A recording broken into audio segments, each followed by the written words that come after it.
今回はバラムチを紹介していきたいと思います。バラムチは皆さんなんか見たことあるんじゃないでしょうか。よく、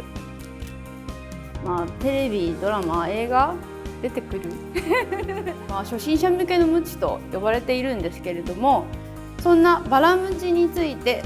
説明していきたいと思います。その他のムチについても説明している動画もあるので、そっちもよかったら見てください。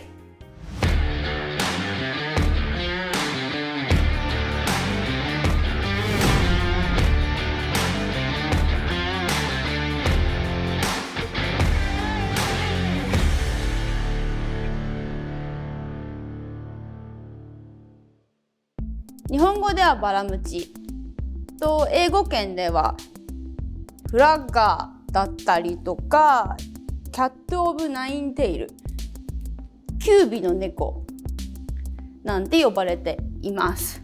これも日本だとバラムチって一言に言うと、こういうバラバラの紐がいっぱいついてる感じのムチのことを全部バラムチって呼んでるんですけれども、海外だとこれもまたかなり細かく呼び名が分かれています。まずフラッガーなんですけれども、フラッガーはまずそもそもフラギレーションというのがムチ打ちというものの名詞になりまして、でフラッガーっていうのもムチっていう意味なんですね。で英語だと、他の動画で説明したんですけれども、ムチイコール英語でウィップなんですが、ムチを打つっていうのをウィッピングと言います。このムチでムチを打つときはフラギングという別の単語があったりします。それぞれのムチにそれぞれの動詞がついてくるという、日本だとムチ打ちとか叩くとかそれぐらいしかないんですけれども、それぞれの単語にそれぞれの動詞がついてくるぐらい細かくムチの種類が分かれてます。でこの場合はフラギング、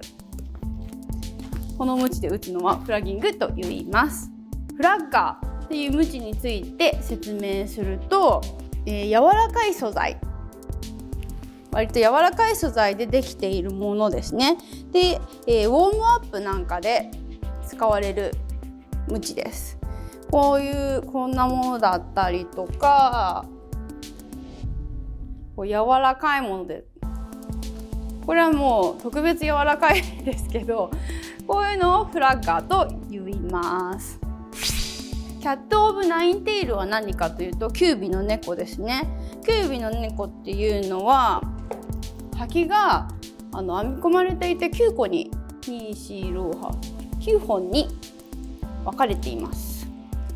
はい、これがキャット・オブ・ナインテイルと呼ばれてます。さっきのフラッガーよりは割と強めですよね。でそのキャット・オブ・ナインテイルの元祖がこちらなんですけど、これも9本に分かれていて、先にこの縛られる豆がついてますよね。最初はレザーではなくてロープで作られてたみたいで、ロープの先っちょに豆を作って、主に海軍とか海賊が使ってたムチが巡り巡って拷問に使われるようになったみたいです。ちなみにロシアではムチのことをノットというみたいなんですけど、それもこのムチから来てるみたいです。日本だと六条ムチとか九条ムチとか呼ばれていて、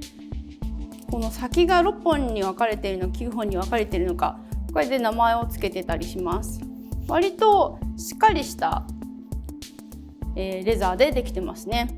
日本でいうバラムチっていうと、これが一番イメージ湧くバラムチなんじゃないでしょうか。六条ムチ、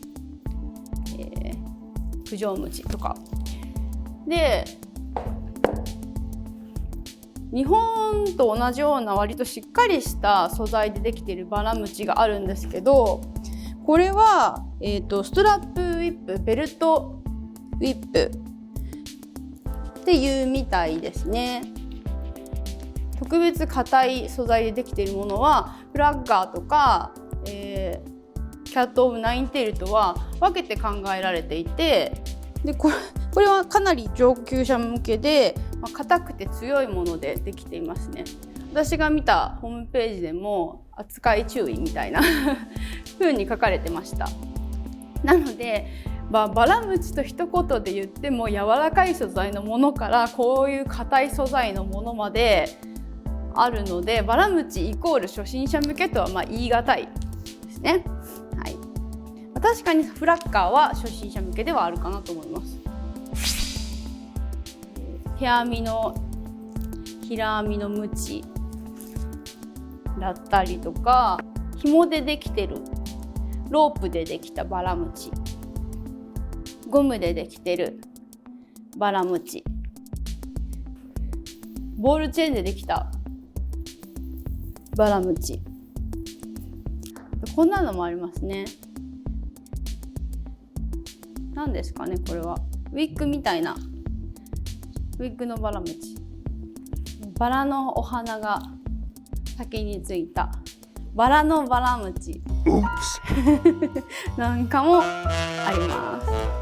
今のバラムチなんですけれども、海外だともう一つこのような形のウィップもあって、これはタンベロですね。タンウィップとか、ドラゴンテイルとかデビルテイルなんて呼ばれているムチの形です。バラムチっぽいような、一本ムチっぽいようなムチなんですけれども、これもそうですね。